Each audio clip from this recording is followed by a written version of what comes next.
Graça e paz, queridos. Amém.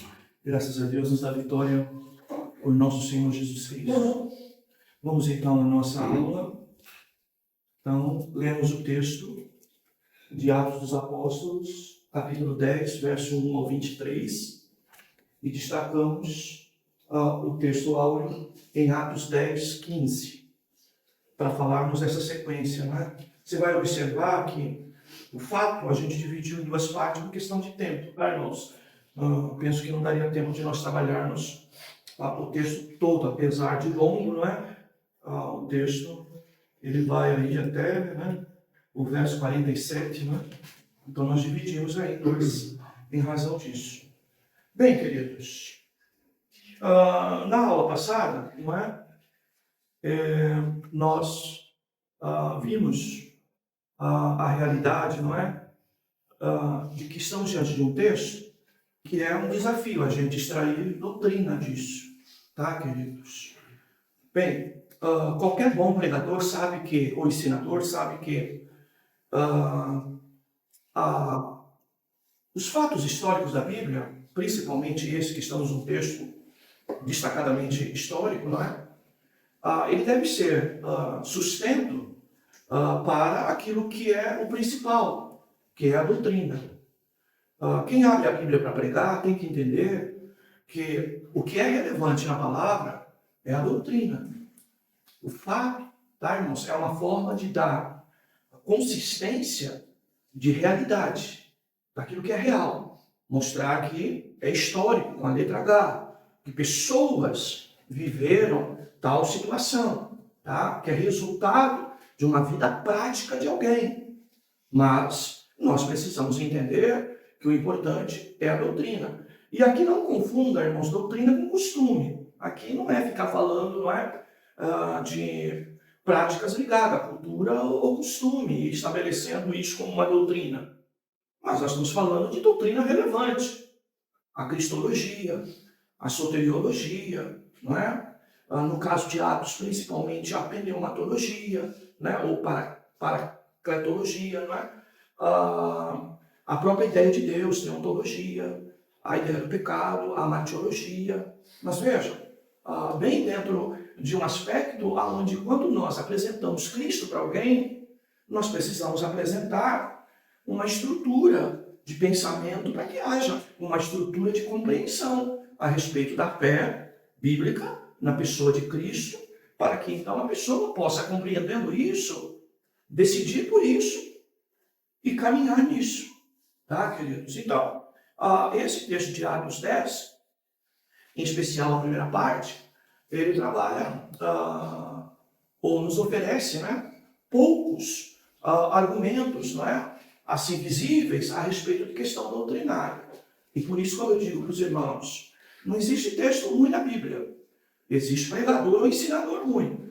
A gente tem que aprender, não é, a peneirar para achar a preciosidade da doutrina em meio a alguém que está até lá peneirando para encontrar uma pedra preciosa lá no garimpo, tá? E que muitas das vezes vai encontrar areia, lama, pedra que não tem tanto valor assim, que não é tão importante, para então, não é, peneirando tudo isso, encontrar o fundamento e o princípio maior que está nesse texto. Tá bom, queridos? Bem, eu falo isso por quê? Porque a maioria de nós sabemos, irmãos, a gente vem de evangelho, que pastor é contador de história. Tá? E nós precisamos entender que a história é relevante, é importante, mas nós não somos contador de história. Tá? Nós precisamos entender isso. Por que eu digo assim? Porque às vezes fica preso ao conto, à história, e esquece os fundamentos. Tá? Então, quando eu uso a história como algo em que eu vou apoiar, dando realidade àquela situação, ou aquele ensino que está ali, é uma coisa.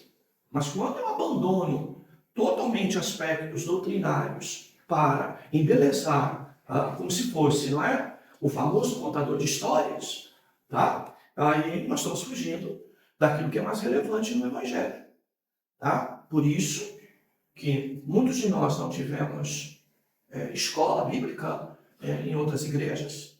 E quando ouvimos algum tipo de pregação, ainda que com Bíblia aberta, mas infelizmente, em grande parte, ouvimos histórias, tá, queridos? Bem, e neste caso, temos um texto de ênfase histórica, né? Que Atos dos Apóstolos é um livro histórico, como já dissemos, então ele se preocupa com personagens, com lugares, com acontecimentos, tá? Então ele se preocupa com isso. Todavia, isso é o nosso grande desafio, extrair dali as questões doutrinárias, tá, amados? A outra coisa que a gente ouve muito por aí, tá, queridos, é que a doutrina é com o pastor, né? E que o irmão não deve levantar, não é, para vir da doutrina. Bem, de novo eu digo para os irmãos, esse pensamento foi construído, e muitos defendem isso, e isso não é verdade, irmãos. Isso não é verdade. Tá? Por quê? Se você vai pregar a Bíblia, obrigatoriamente, você vai ter que falar de doutrina. A única diferença é que eu tenho que separar. Por exemplo, a doutrina em que nós vamos estar assim focado na questão de evangelização. E a Bíblia diz, não é? A respeito disso, que nós devemos pregar Cristo. Mas para pregar Cristo, eu preciso conhecer um pouco do seu nascimento, da sua vida, do seu ministério e de sua obra, para eu apresentar Cristo para alguém, principalmente sua obra.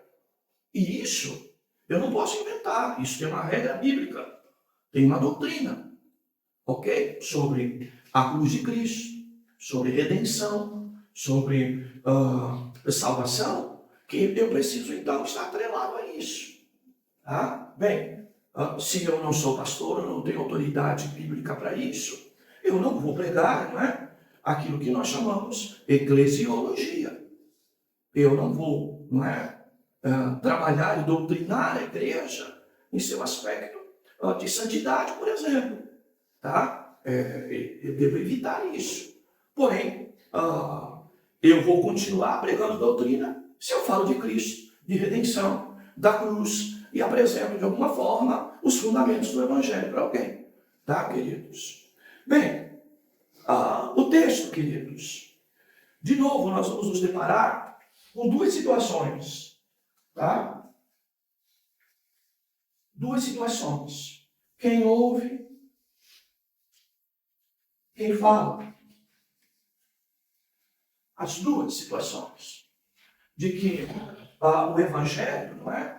E a pregação do Evangelho, principalmente de natureza pessoal, que a gente chama de evangelismo pessoal, quando uma pessoa ou duas, não é? Apresentam Cristo para uma pessoa, ou até, de repente, duas ou três, e que haja oportunidade do chamado diálogo evangelístico, que é o que você vai encontrar lá em João 14, Jesus respondendo a Filipe várias vezes, tá? Questões ligadas a evangelismo. Por exemplo, Jesus dizendo, eu sou o caminho, a verdade e a vida. João 14, 6. Você vai ver que todo esse contexto de João 14, ele tem interrogação, pergunta e resposta, o que vai estabelecer a questão do diálogo. Tá? Então, uma das coisas que o evangelismo pessoal vai diferenciar do evangelismo coletivo ou de massa é que se estabelece um diálogo. Porque onde você tem uma, duas pessoas, as perguntas e os questionamentos passam a ser instrumento pedagógico bem objetivo para atender o objetivo maior que é anunciar Cristo. Ora, quando você tem massa, tá? Então, as perguntas, os questionamentos podem ser totalmente diferentes.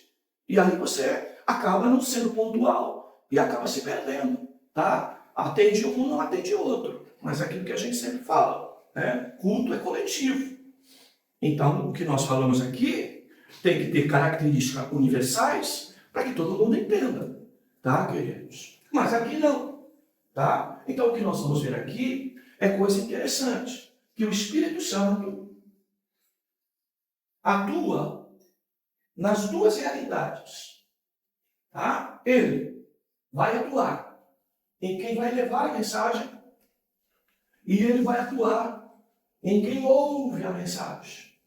Então, eu preciso entender isso para quê? Primeiro, eu não achar que é a minha fala, a minha argumentação, a minha habilidade em explicar ou falar de caráter muito pessoal que vai produzir, não é, o resultado eficaz nessa evangelização.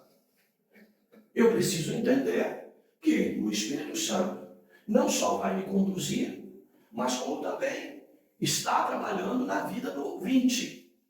Tá? Seja pela própria palavra que eu estou pregando, seja pelo histórico que a pessoa já teve a respeito de evangelho.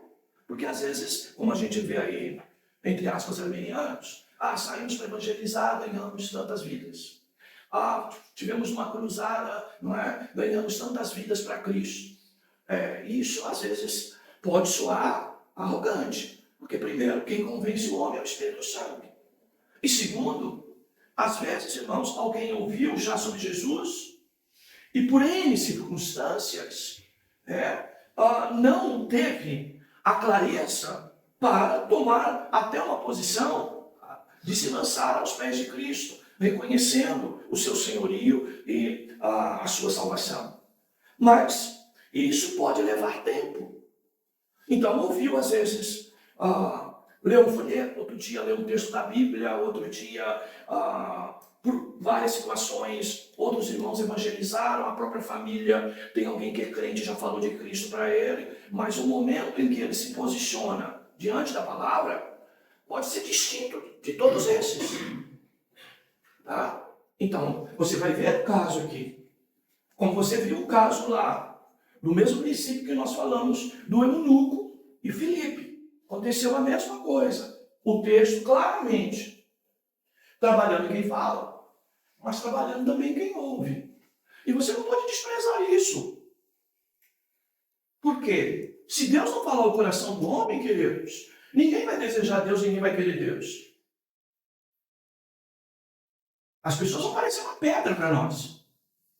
Muitas delas em reação ao que você está falando.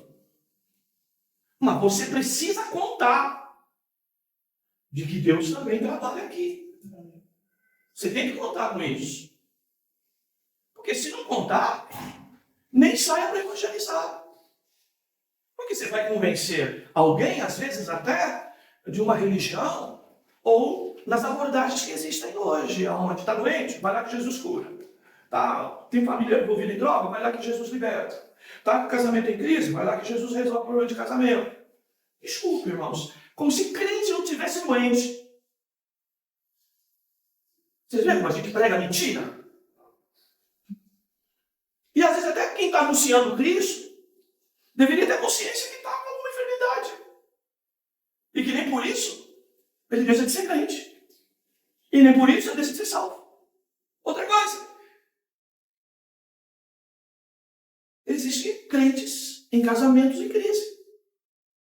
E que duram tempos. Pode ser que não seja a tua realidade. Mas aonde existem duas pessoas diferentes,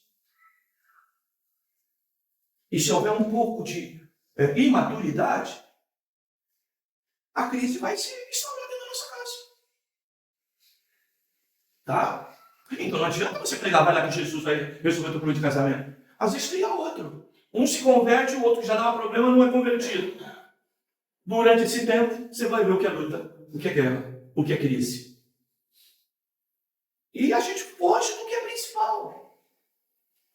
Tá? E o que é o principal, queridos? Neste caso, é a salvação.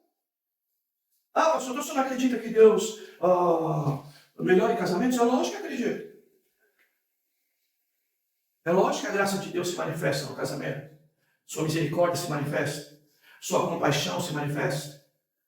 Mas isso não quer dizer, efetivamente, que temos um assunto resolvido. Tá? Agora é lógico, à medida que andamos com Cristo e temos mais maturidade, às vezes não é que não tem mais problema. O problema continua lá. Só que você age diferente. Trabalha diferente. Tem reações diferentes. Essa é a realidade. Então a gente precisa separar essas coisas. Então você vê, aqui o que nós vamos observar objetivamente é essa. Lembra que falamos de Eunuco e Filipe? Tá? O eunuco estava lendo o texto de Isaías. O que fez o nosso irmão Filipe? Está lendo o quê? Entende o que lê? Não foi para outro texto, como já dissemos aqui. Não foi citar a Bíblia aqui, acolhi e acolá. Não. Foi o quê, queridos? Foi efetivamente, não é?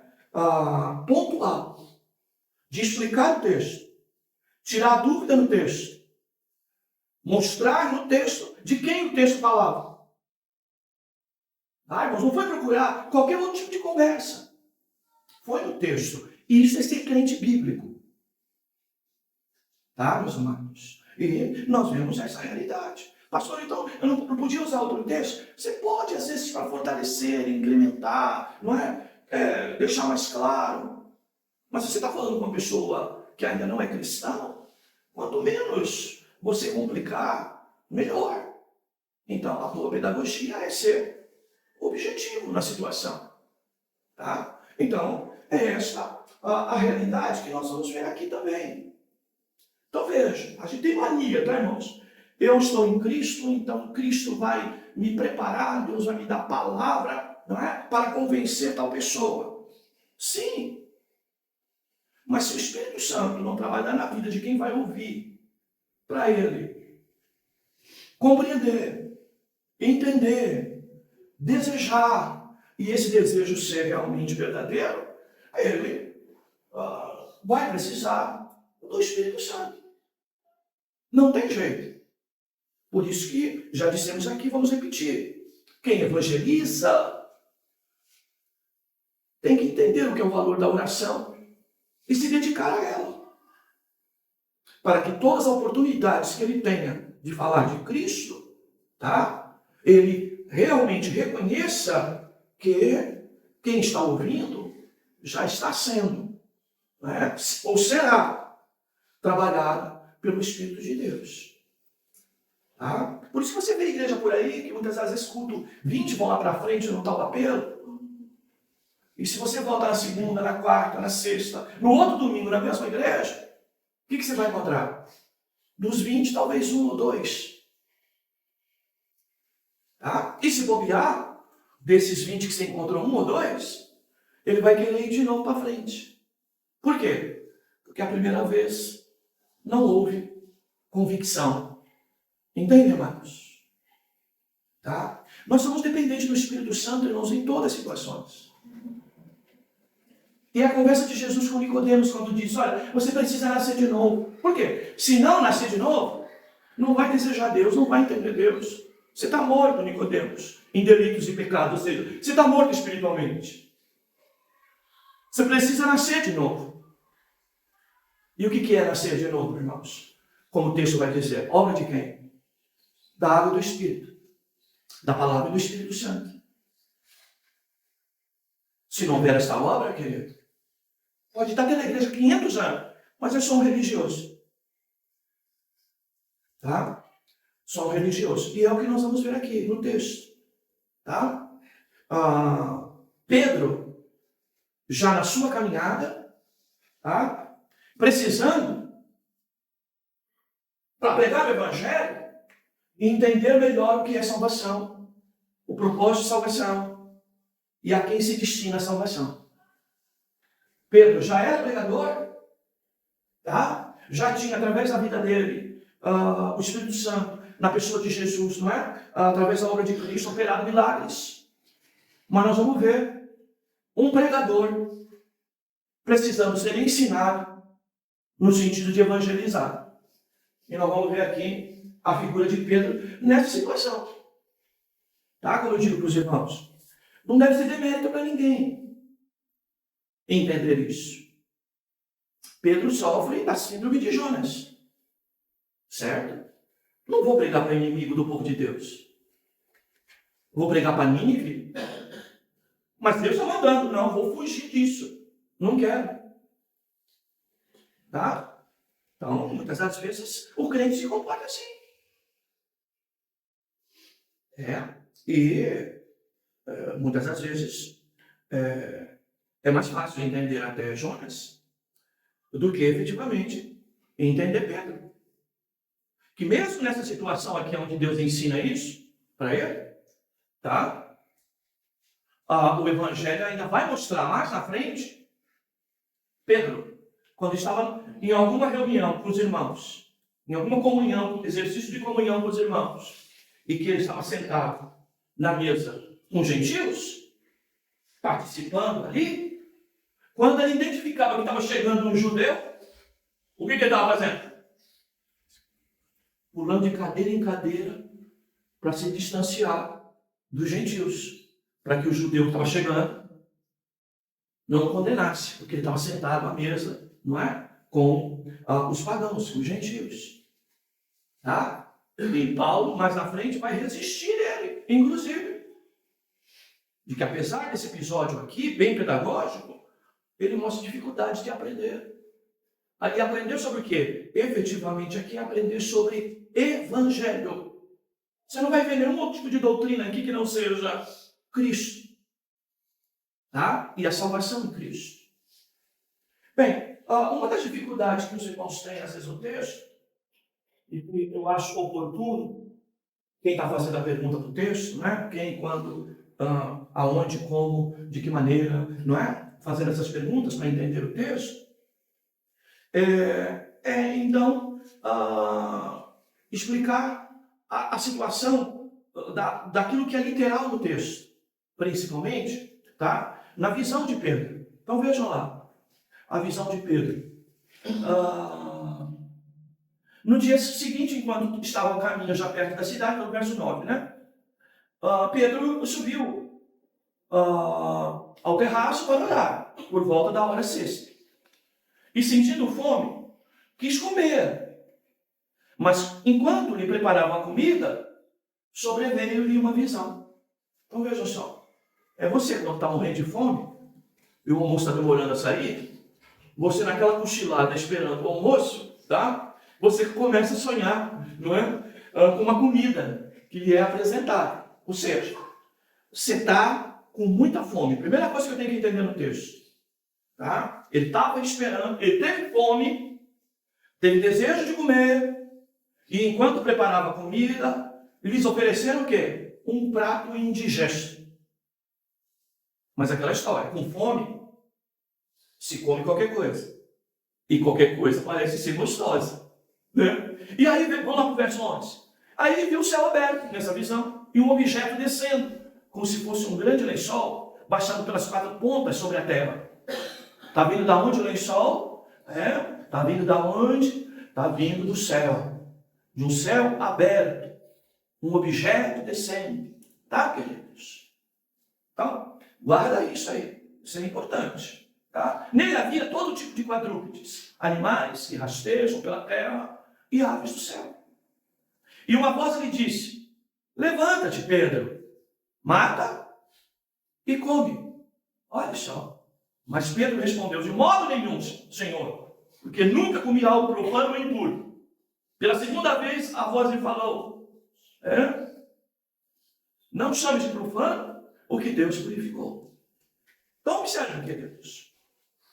Com muita fome, tá? O religioso rejeita até aquilo que o céu aberto está vindo para ele. E que ele reconhece, inclusive, a própria voz nisso de Deus. E ele recusa ou insiste em não querer aceitar aquilo que Deus está lhe oferecendo. Então vou dizer para os irmãos assim: o religioso, todo tipo, até com muito desejo, muita vontade sobre alguma coisa, ele rejeita. Por quê? A religiosidade é mais forte do que a fome. Então, a primeira coisa que você tem que entender. Isso está ocorrendo com Pedro. Aí, tenta aplicar o inverso aqui. Se é um religioso que você está evangelizando, que está apegado a tradições, A maioria de nós, tradições católicas. Mas pode ser algum outro grupo sectário. E a pessoa, mesmo com fome, mesmo desejosa, mesmo precisando, ela é capaz de recusar, simplesmente por conta das suas convicções religiosas. Você entende, querido? Por isso, meu irmão, não é o meu argumento, não é o teu. É a voz de Deus. E essa voz não diz assim, pensa bem, Pedro. Não. Você vai ver essa voz que ocorre, inclusive, na vida do não convertido ainda. É uma voz de autoridade de Deus. E ele diz lá, tá? Aqui a ideia, não é? Mata e come. Uma ideia, né? De o verbo, inclusive aqui, na condição de imperativo. Imperativo de imperador. Imperador que manda, dá ordem. E quem ouve tem que obedecer. Não tem outra alternativa. Tá? Então, é essa a ideia aqui. E Pedro se coloca exatamente dessa forma. E pela segunda vez, ele ouve a voz. Não chame de profano o que Deus purificou. Tá, queridos? Então, vejam a voz de Deus insistindo. Tá? Isso aconteceu pelo menos 3 vezes. Tá? Então vejam, queridos.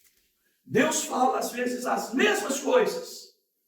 E mesmo sendo Deus, às vezes, por algum momento a gente resiste. Endurece o coração. E aqui Pedro é o objeto de quem vai levar a mensagem. É o pregador. Ok? E isso ocorre pelo menos 3 vezes. E então, o objeto foi recolhido. E há então aí a ideia de que Deus silenciou. E silenciou em que momento? Na hora que Pedro refletiu, entendeu, compreendeu o que estava lá. Então Pedro, perplexo, refletia sobre o que seria a visão que tivera. Os homens enviados por Cornélio, tendo perguntado pela casa de Simão, pararam à porta. Então vamos parar só na primeira parte do versículo aí, que é esta ênfase, tá, queridos? Esta ênfase de que Pedro refletiu sobre a visão, tá, queridos? Ou seja, a visão tem uma mensagem, a visão tem uma palavra, a visão tem uma orientação, tá, queridos? E Pedro então reflete sobre isso, tá? Bem, o que nós podemos aqui falar sobre a questão de como os irmãos às vezes questionam o texto do tipo, mas o judeu podia comer esse tipo de comida? Mas não foi o próprio Deus no Antigo Testamento que deu essa ordem? Que não poderia comer dessa comida? Tá vendo, irmãos? Aí eu pergunto para você já questionou isso no texto? Ao ler o texto você questionou isso? Como que Deus disse lá, não coma, no Antigo Testamento? E agora ele diz, mata e come. Então, essas coisas, irmãos, que às vezes não é claro nem para nós. Quanto mais para um ouvinte. Mas o objetivo aqui, o que é? É Pedro, já cristão, já crente, tá? Já servindo a Cristo, entendendo as propostas de Cristo e a intenção maior do Evangelho. Então veja, no Antigo Testamento, as chamadas leis dietéticas, que tem a ver com dieta, em toda a lei do Antigo Testamento, vocês lembram, não é 10 mandamentos, são 613. 10 mostram os principais apenas, ou a raiz dos principais. Tá? Então, sempre que eu digo para os irmãos, 6 mais 1 mais 3. 6 mais 1, 7, mais 3, 10. 613, para você nunca esquecer. Tá? Então, dentro desses 613 artigos da lei, dada por Deus a Moisés, e Moisés ao povo de Israel, tem leis dietéticas. é um povo, é uma nação. E Deus então está orientando aquele povo de como ele deve viver. E para viver melhor, diante de todas as circunstâncias, Deus dá inclusive esse tipo de orientação. Para que você, comendo bem, você tenha saúde. Como você ouve muito por aí hoje, não é o jargão de nutricionista e de médicos dessa área, ao dizer, você é o que você come. E aqui, o texto do Antigo Testamento é quando Deus vai construir uma nação, um povo seu, Deus estabelece regras em toda a vida para este povo ser diferente dos demais. É uma questão aqui de que Deus deu lei dietéticas, não é que para fazer isso você vai ter salvação. Mas como Deus estava construindo um povo, ele precisava mostrar de que o povo de Deus era peculiar, era único, era específico.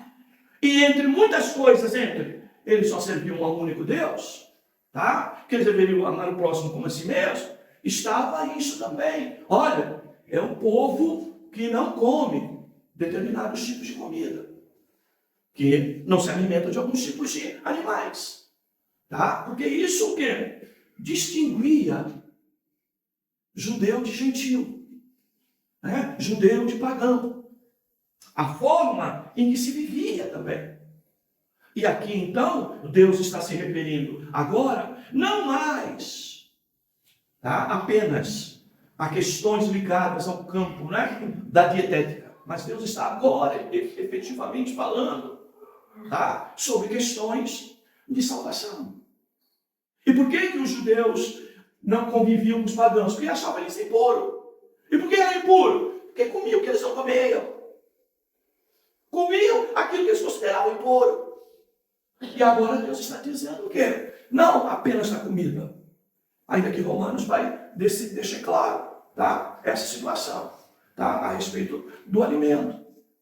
É que nós não devemos matar o irmão por aquilo que a gente come. Tá? Tem gente que tem fé para comer de qualquer coisa. Tem outro que não tem. Tá? Mas aí eu já sei que o irmão vai, não come carne de porco, eu convido ele para almoçar na minha casa e põe carne de porco para ele comer. Numa imposição, tá? De que eu preciso entender de que isso não é cristão. Tá? Como eu costumo dizer, o irmão que diz que fazia muito disso no dia de Sexta-feira Santa, não é? Ele ia assar churrasco e colocava aí na churrasqueira bem próximo do muro o cheirinho do churrasco para a casa do católico. Entendeu? Tavares que eu não esqueço, né? Mas foi muitas conversas sentadas à mesa, né? De uma boa massa, né? Então, queridos, essa é a realidade. Tá? Às vezes a gente quer instigar isso. E Paulo vai dizer, olha, não mate o teu irmão por causa desse tipo de coisa. Não mate a fé dele, não escandalize o teu irmão por causa disso. Tá? Mas, aqui o que Deus está falando? Deus efetivamente está preparando Pedro para entender que o evangelho é para todos. E aquele que Deus chama, é aquele que Deus trata e fala, a gente não deve ser considerado impuro. Não importa de que origem ele venha, de onde ele tenha saído. Se Deus o chamou, nós temos que entender então que esta vida foi renovada, lavada, purificada pelo sangue de Jesus. Tá? Segundo lugar, também mostrar a Pedro que não é esse tipo de coisa, de abstenção de alimento, chamado puro ou impuro, que eu vou ter salvação, ou que eu vou ter comunhão com Deus. Tá? Mas veja, o pregador sendo ensinado. Então é outra realidade que nós temos que viver, tá, queridos? Quem se dispõe a evangelizar, como quem se dispõe a ensinar, tá, tem que entender que durante a evangelização ele vai aprender. Tá? Que ele vai ser convidado, às vezes, a sair da caixinha dele. Que ele vai precisar entender a forma de Deus trabalhar na vida do pecador. Que muitas das vezes não adianta eu querer ir lá e impor o meu modelo. Eu tenho que dar tempo ao tempo. Deus deu tempo até para o pregador aqui. E aí então segue. Então, Pedro, perplexo, refletia sobre o que seria a visão que ele tivera. E os homens enviados por Cornélio, tendo perguntado pela casa de Simão, pararam a porta. Olha só. Ok? E aí, chamando, perguntaram se estava ali hospedado Simão, também chamado Pedro. Pedro ainda estava meditando sobre a visão, quando o Espírito lhe disse: 2 homens te procuram. Levanta-te e desce e vai com eles. E não duvides de nada, porque eu os enviei a ti. Olha só, o religioso. Levanta-te, vai, com eles. E não duvide de nada. Não duvide de nada. Ó, tem gente que levanta, vai, e mesmo assim ainda está em dúvida.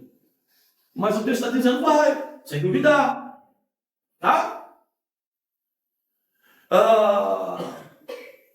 Por quê? Porque eu os enviei a ti.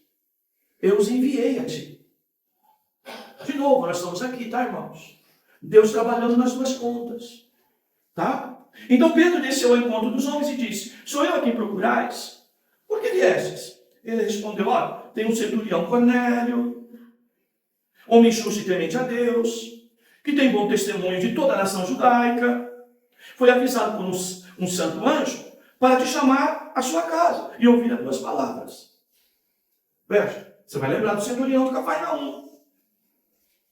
Tá? Não há muita diferença aqui do centurião de lá para o centurião de cá.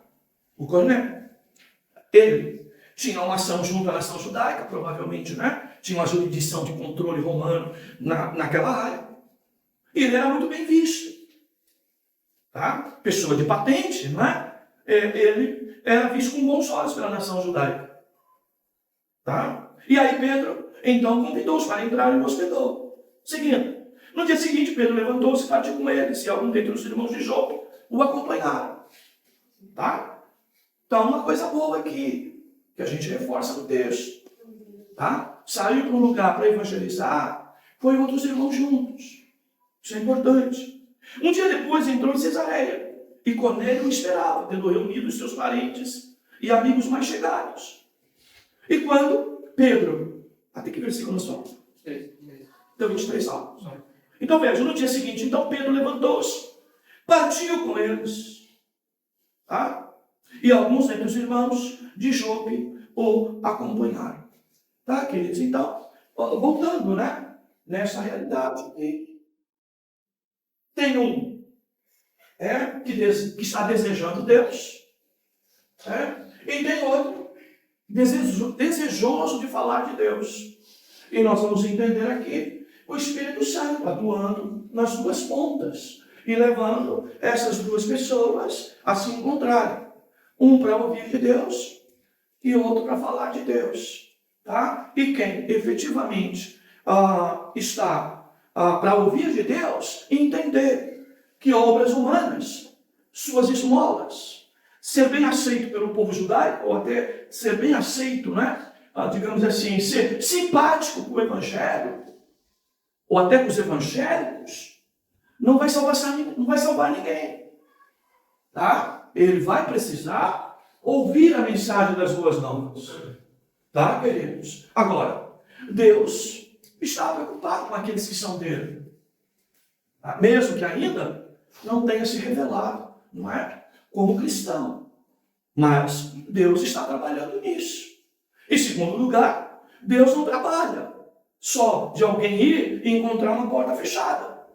Então, o homem quer ouvir sobre Deus e Deus vai lhe apresentar o quê? Uma forma dele ter contato com esta pregação do Evangelho e com esta pessoa. E mesmo que essa pessoa seja religiosa e tenha algumas dificuldades, tá? Em pregar para um que ele acha impuro, Deus vai trabalhar no coração desse pregador também, para ele refletir sobre essa realidade, para que ele, então, na frente, vai dizer: verdadeiramente sei que Deus não faz acepção de pessoas.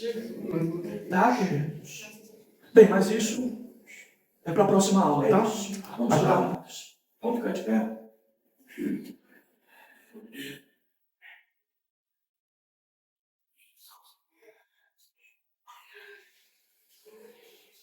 Senhor, obrigado por esta manhã na tua casa. Obrigado, Senhor, por a apresentação, Senhor, desses projetos para janeiro e fevereiro na tua igreja, para ter o teu povo animado. para ter o teu povo, ó Deus, próximo à tua palavra, nossos cultos de quarta-feira, que haja disposição em cada um de nós de trazer vidas, de convidar pessoas. Ó Deus Santo, pedimos a tua bênção sobre toda a tua igreja, que às vezes tem dificuldade no aprendizado, que os princípios de interpretação possam ser bem absorvidos e ajude, Senhor, a todos nós a melhorarmos no nosso entendimento da palavra, até para conferir se aquilo que o pastor prega é realmente o que está escrito. Pai Santo, Pai amado, colocamos a tua bênção sobre toda a tua igreja, sobre todo o teu povo, Senhor. É a nossa oração. Agora vamos contribuir para manter a tua obra neste lugar e os serviços mantidos por essa congregação. Pedimos que tu supra a necessidade da tua igreja e supra a necessidade de cada um dos teus servos. Nos dá, Senhor, ó Deus, princípios de mordomia para administrarmos com cuidado, com zelo, aquilo que vem às nossas mãos. Pai Santo, Pai amado, nos sentimos privilegiados por participar de alguma forma da tua obra e da tua obra de pregação do Evangelho neste lugar e os trabalhos mantidos, Senhor, por esta congregação. Oramos e somos agradecidos em o nome de Jesus. Amém. Amém. Graças a Deus. Ele venceu, venceu.